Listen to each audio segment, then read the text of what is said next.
Bonjour chers amis traders, comme chaque fin de semaine, l'analyse rapide du Bitcoin, du DAX, du CAC 40, de l'euro-dollar et du SP500 pour la semaine à venir en mode investissement et en mode trading. On commence tout de suite avec le calendrier économique de la semaine à venir, un calendrier relativement clairsemé, sans forcément beaucoup de volatilité à attendre. Pour ce qui nous concerne, nous, la zone euro, ça va être plutôt les élections législatives, en tout cas leurs résultats, qui vont créer de l'attentisme. En attendant, sur la zone euro, peu de choses a priori à anticiper, sauf annonce fracassante. On va rester, je pense, et on va le voir d'ailleurs tout de suite dans les graphiques, sur quelque chose de relativement flat et incertain. Pour les autres valeurs, on va voir qu'on s'inscrit dans les semaines précédentes, donc rien de transcendant. Allez, on commence tout de suite avec le Bitcoin exprimé en euros. Il a un peu baissé par rapport à la semaine dernière, mais il n'a pas fait grand-chose. Pourquoi ? Parce que même s'il a baissé, on s'inscrit toujours dans notre fameux tunnel de latéralisation qu'on voit ici. On est en train d'osciller de part et d'autre d'un point central qu'on peut considérer comme un point consensuel.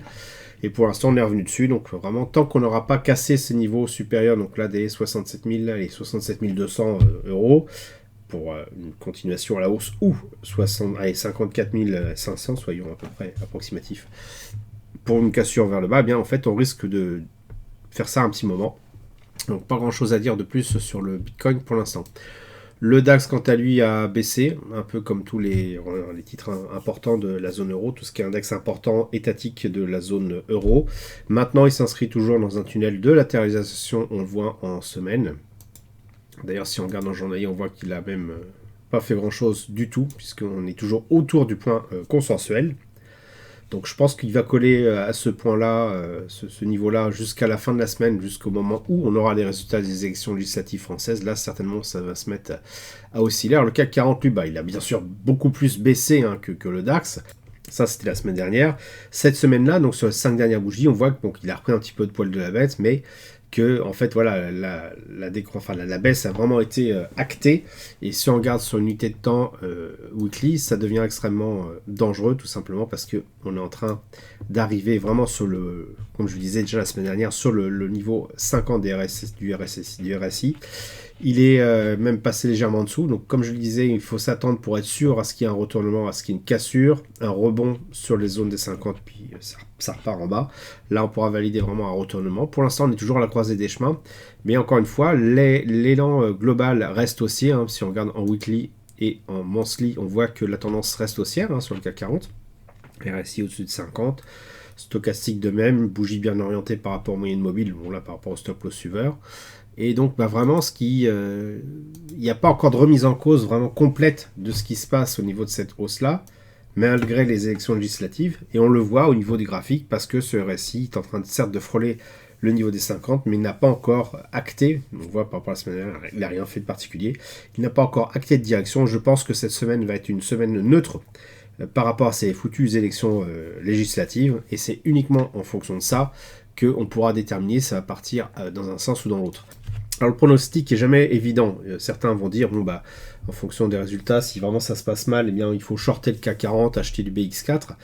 Oui, mais on ne sait jamais ce à quoi s'attend le marché. Vous avez des gens effectivement qui parient contre la France, tout simplement. Les CDS ont bien augmenté, les crédits des faux swaps ont bien augmenté. Il y a un pari qui est fait sur la faillite de la France, pas très engageant pour nous. Maintenant, si on regarde au niveau politique, 3 choix qui s'offrent à nous. Vous avez par exemple le Rassemblement National, qui n'a pas forcément le meilleur programme économique, mais qui a quand même un programme, on va dire, qui reste à peu près, même s'il n'est pas forcément réalisable, qui reste tout à fait envisageable, en tout cas dans un premier temps, qui ne va pas forcément créer de séisme. En quel cas, s'il devait passer, il y aurait certes un séisme politique, mais pas forcément au niveau économique. Donc je trouve ça bien malin de dire qu'est-ce qui va se passer au niveau du CAC 40 à ce niveau-là. Vous avez l'autre possibilité, qui est finalement qu'on retourne dans le côté macroniste, et donc on ait une continuité de l'économie précédente. Là, on pourra certainement s'attendre à une brutale hausse du CAC 40, tout simplement parce qu'on va rassurer, ça c'est mon interprétation, je ne sais pas ce que pense vraiment le marché, mais on peut envisager que le marché va considérer que on continue la continuité, donc tout va bien, entre guillemets, en tout cas pour les prochaines semaines à venir. Et puis s'il est parti, alors c'est Front Populaire, je crois qu'il s'appelle, passe, là par contre le programme économique est complètement vraiment irréalisable, et va certainement accentuer l'endettement de la France, qui va l'amener donc plus vite à la faillite. Et là je pense que certainement le CAC 40 va finir de dévisser grave, comme on dit. Donc créer un scénario là-dessus, pouvoir dire tiens, je vais en profiter, c'est pas évident. Surtout si on prend l'effet levier, si vous prenez du BX4 pour envisager une baisse, une chute de la France si la gauche passe, bon bah c'est aussi le risque de voir si c'est la droite qui passe ou le côté macronisme, de se retrouver avec un gap assez important qui va vous mettre dans l'embarras. Non, le mieux c'est d'attendre vraiment que les élections passent, qu'on ait un momentum nouveau qui se dessine, alors peut-être pas d'ailleurs s'il y a une continuité de l'action économique avant, et ensuite de profiter de ce momentum-là à la faveur d'une pause pour accompagner le mouvement. Je pense que c'est beaucoup plus raisonnable que de tenter, ou alors de le faire vraiment sur des sommes vraiment ridicules. C'est vraiment plutôt raisonnable de faire ça plutôt que de tenter un pari et puis de perdre gros avec un retour de flamme et un gap important. Concernant l'euro-dollar, vous vous doutez bien que c'est à peu près la même chose parce que, bon, certes, la volatilité baisse et s'inscrit toujours dans l'espèce de petit triangle que j'avais commencé à tracer il y a quelques semaines. On est toujours dedans, on a touché le plus bas et on remonte. Donc je pense que ça va encore osciller justement parce qu'on attend un peu le résultat de ces élections du grand malade, entre guillemets, de l'Europe qui est la France, pour envisager une sortie par le haut ou par le bas. Je reste toujours sur un scénario par le bas, plus pour des perspectives, je dirais, techniques, à savoir que sur le monthly, eh bien, je pense que le sort de l'euro est assez clair pour l'instant, on est vraiment en tendance baissière, et là on est en haut de cette tendance, je pense qu'on peut s'attendre finalement, si ça casse au niveau du petit triangle qu'on a vu avant, que ça le fasse plutôt vers le bas. Enfin, le SP500, quant à lui, ça va pas trop mal, il est toujours sur les plus hauts, alors il a fait un petit arrêt, si je puis dire, au niveau des plus hauts, on se stabilise au niveau des plus hauts, mais on continue de monter tout doucement, donc ça se passe bien pour le SP500, qui reste haussier et donc intéressant tout simplement à suivre. Vous voyez, dès qu'il y a une pause, ça repart. Les volumes sont également présents, donc je pense que pour l'instant, on a tout intérêt à continuer d'accompagner le SP500.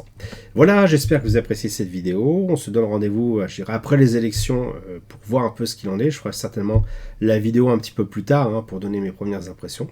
Abonnez-vous à la chaîne YouTube si vous ne voulez rater aucune nouvelle publication. Je vous dis merci et à bientôt sur le blog.